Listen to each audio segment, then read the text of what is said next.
গতকাল তো নববর্ষ গেছে, আর নববর্ষের দিন আমাদের এক দাদার বাড়িতে ছিল সত্যনারায়ণ পুজো।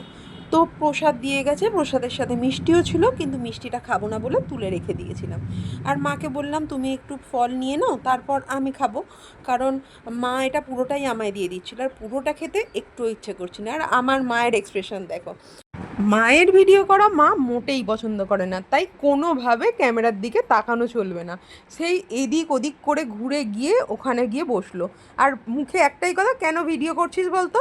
আর যাই হোক, এবারে প্রসাদে কনসেন্ট্রেট করা যাক। এই সিন্নিটা কিন্তু ছিল ময়দার। আমাদের বাড়িতে যখন সিন্নি হয় সেই সিন্নিটা কিন্তু আটার সিন্নি হয়।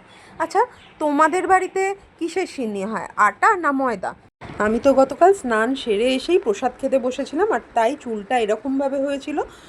আর সিন্নি প্রসাদ তো আমার ভীষণ পছন্দের। তোমাদের কার কার পছন্দ সেটা জানাতে ভুলো না। আবার পরে দেখা হবে অন্য ভিডিওতে। সবাই খুব ভালো থেকো, টাটা।